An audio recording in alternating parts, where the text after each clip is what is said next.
नमस्कार दोस्त, कैसे हो आप सब। आई होप यू फॉलो ब्रह्मचर्य। इससे पिछली वीडियो में हमने देखा था कि ब्रह्मचर्य क्या है, उसकी संपूर्ण जानकारी आपको दी थी। उस वीडियो का लिंक मैं डिस्क्रिप्शन में दे दूंगा, वो आप देख लीजिएगा। तो उसी वीडियो का ये पार्ट 2 है कि ब्रह्मचर्य का पालन किया कैसे जाता है, यानी कि कौन से वो 10 साधन है जो आपको ब्रह्मचर्य पालन में बहुत ज्यादा हेल्प करने वाले हैं, क्योंकि इन 10 साधनों के बिना ब्रह्मचर्य की साधना पूरी नहीं हो सकती। तो बड़े बड़े महापुरुषों ने कौन से वो 10 साधन बताए, चलिए जान लेते हैं। तो पहला साधन है प्रातः जागरण। एक ब्रह्मचर्य पालन करने वाले व्यक्ति को प्रातः 4 बजे तक उठ ही जाना है। उठने के बाद सर्वप्रथम परमात्मा का चिंतन करना है, धरती माँ के चरण स्पर्श करने हैं, और फिर अपनी अन्य साधना जो आगे की ब्रह्मचर्य की है वो आपको करनी है। तो प्रातः जागरण उठने से होता क्या है, आपका शरीर स्वस्थ रहता है, आपका मन प्रसन्न रहता है, आपके अंदर ऐसी आध्यात्मिक शक्तियों का प्रादुर्भाव होने लगता है जिससे हमारा मन हर समय आनंद रहता है, हम हर समय आनंद का अनुभव करते हैं। दूसरा साधन है ऊषापान चक्षु स्नान। इसमें क्या होता है, आपको पहले अपने हाथ में जल ले लेना है और फिर अपने मुंह में पूरी तरह जल भर के दूसरे जल से आपको आंखों को साफ करना है, आंखों पे छींटे लगाने। ये अभ्यास आपको 5 से 6 बार करना है। उसके बाद 7 से 8 घूंट जलपान कर लेना है। इस ऊषापान चक्षु स्नान से क्या होता है, जो आपकी श्वसन कोश से संबंधित समस्या है वो दूर हो जाती है, कब्ज खत्म हो जाती है, बवासीर आदि रोगों में भी राहत मिलती है। यानी कि ये भी बहुत ज्यादा महत्वपूर्ण साधन है यदि आप ब्रह्मचर्य कर रहे हो। तो प्रातः जागरण के बाद आपको दूसरा साधन करना है ऊषापान चक्षु स्नान। तीसरा साधन है शौच। ये साधन बहुत ज्यादा महत्वपूर्ण है और सावधानीप्रद है, यानी कि इस साधन को करते समय आपको अत्यधिक सावधानी रखनी पड़ेगी। इसमें क्या होता है कि आपको सर्वप्रथम रात के तांबे के पात्र में रखा हुआ जल ग्रहण करना है, पान करना है अपनी सामर्थ्य के अनुसार। यदि गर्मियों का मौसम है तो तांबे के पात्र में रखा हुआ जल, और सर्दियों का मौसम है तो आप थोड़ा गुनगुना पानी पी के सोच के बैठ जाइए। यानी कि सर्दियों का मौसम है तो आप गुनगुना पानी पी लीजिए। इसके बाद आपको 2 4 5 मिनट टहलना है। टहलने के बाद आपको शौच आदि से मुक्त होना है। शौच हो सके तो घर से बाहर जाइए, खुले स्थान में शौच करिए, अगर मजबूरी है तो घर में कर लीजिए। शौच करने के बाद आपको अपने गुदा और मूत्र नदी को अच्छे से साफ करना है, परमात्मा का चिंतन करते हुए। यदि आप ऐसा चिंतन करोगे मूत्र नदी को साफ करते हुए तो आपके अंदर काम भाव जागृत हो जाएगा। तो अच्छे से हाथ आदि साफ करने के बाद, पवित्र होने के बाद आपको अगले साधन की तरफ बढ़ना है, वो है दंत धावन, यानी कि दांतों की सफाई। दांतों की सफाई आपको नेचुरल तरीके से करनी है। यदि नहीं है कोई नेचुरल तो आप उससे कर लीजिए, क्योंकि सफाई तो करनी है। तो कीकल, नीम आदि की ये टहनियाँ होती हैं, यदि आप सही से उन्हें अपने दांतों में रगड़ोगे तो आपके दांत अच्छी तरह साफ हो जाएंगे। ये तीसरा साधन है पवित्र अवस्था में। और हाँ, ये साधन आपको पूर्णतः परमात्मा का चिंतन करते हुए करना है, अपनी मनमानी चला। तो पांचवा साधन है स्नान। स्नान करते समय आपको क्या करना है, सर्वप्रथम सर पे जल डालना है, उसके बाद शरीर के अन्य अंगों पर जल डालना है, और रगड़ रगड़ के बिना किसी साबुन आदि के आपको स्नान करना है। फिर आपको नाभि के नीचे जितना हो सके उतना जल प्रवाह करना है, धार डालनी है नाभि के नीचे। इस नाभि के नीचे होती है मनोवा नाड़ी। यदि वो आपकी शांत रहेगी तो आपके अंदर कामुकता यानी काम भाव जागृत होने की संभावना बहुत कम हो जाएगी, और स्वप्न दोष आदि से भी राहत मिलेगी यदि आप नाभि के नीचे जल डालते हो तो। स्नान करने के बाद सूती साफ वस्त्र से अपना शरीर पोंछना है, और अच्छे से पवित्र शुद्ध वस्त्र धारण करके आपको अन्य साधन जो आय के साधन है वो करने हैं। छठा साधन क्या है, आपको संध्या एवं प्राणायाम। यदि संध्या आपको करनी आती है तो करिए, नहीं करनी आती है तो आप नाम जप आदि कर लीजिए, वो भी संध्या के अनुरूपी है।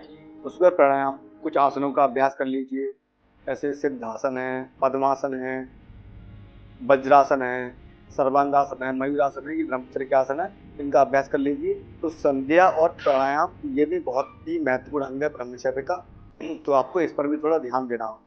सातवां आसन बहुत ज्यादा महत्वपूर्ण है, व्यायाम। तो व्यायाम आपको अपनी शरीर एवं खान पान की सामर्थ्य के अनुसार करना है। ऐसा नहीं है कि खाने के लिए कुछ है नहीं और व्यायाम किए जा रहे हैं तो शरीर और ज्यादा दुबला पतला हो गया, शरीर में ताकत नहीं रही। तो आपको अपनी शरीर की क्षमता और खाने की क्षमता के अनुसार व्यायाम करना है। व्यायाम आपका ऐसा होना चाहिए कि आपको पसीना आ जाए, ऐसा नहीं कि चुटपुट ऐसे ही डम्बल हिला दिए और व्यायाम हो गया, ऐसा कुछ व्यायाम नहीं होता। तो पसीना आ जाए, 2 4 किलोमीटर दौड़िए, दंड बैठक हाथ मारिए, डम्बल वम्बल उठाइए, थोड़ी खून फान करिए, यानी कि व्यायाम में आपको पसीना निकालना है अपना। और जब भी आप व्यायाम करें तो कभी मुंह से सांस ना लें, हमेशा नाक से ही सांस लें। दौड़ लगाए तो नाक से सांस लें। कुछ भी व्यायाम की आप क्रिया करें उसमें आपको नाक से सांस लेनी है, मुंह से सांस नहीं लेनी है। यदि मुंह से सांस लोगे तो आपके लिए बहुत ज्यादा हानिप्रद हो सकता है, तो आप नाक से सांस लीजिए व्यायाम के बाद। उसके बाद हमारा 8वां साधन है भोजन।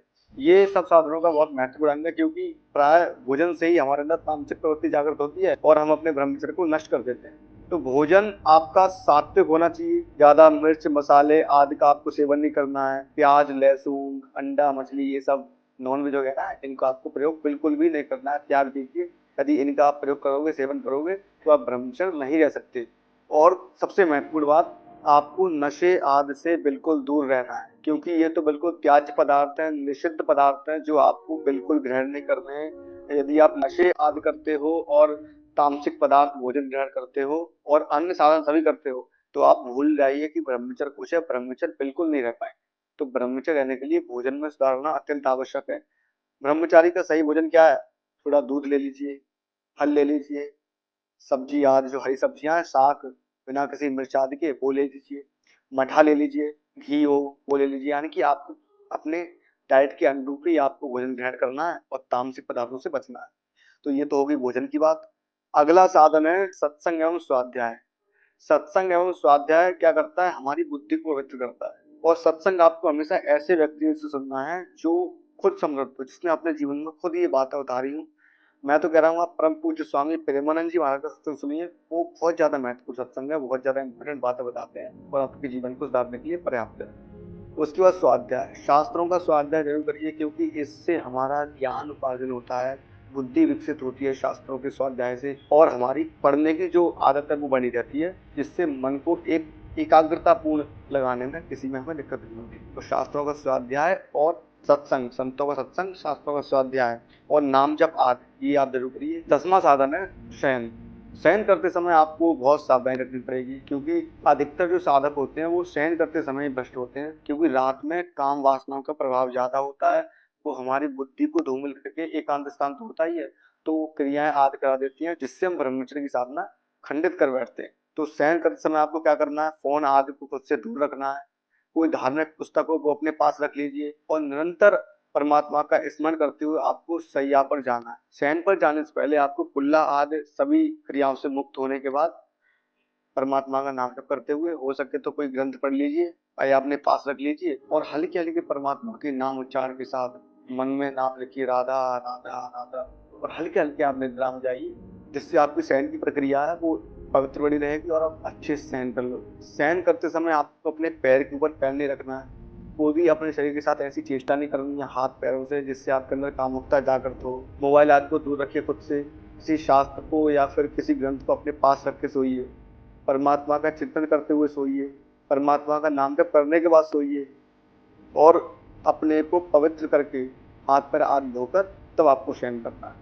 तो ये तो थे ब्रह्मचर्य के 10 साधन। यदि आप इन्हें फॉलो कर लेते हो तो आप सही तरीके से ब्रह्मचर्य का पालन कर पाओगे, ऐसा मेरा मानना है। यदि नहीं करते हो तो कोई शक्ति नहीं है जो आपको ब्रह्मचारी बना दे। तो मैं अगली एक बहुत ही इन्फॉर्मेशन वीडियो के साथ मिलूंगा, तब तक आप इन साधनों को फॉलो करिए और मैं जल्दी वीडियो लाने का प्रयास करूंगा। तब तक के लिए अपना ध्यान रखिए और ब्रह्मचर्य का पालन करते रहिए। जय प्रभु श्री राम।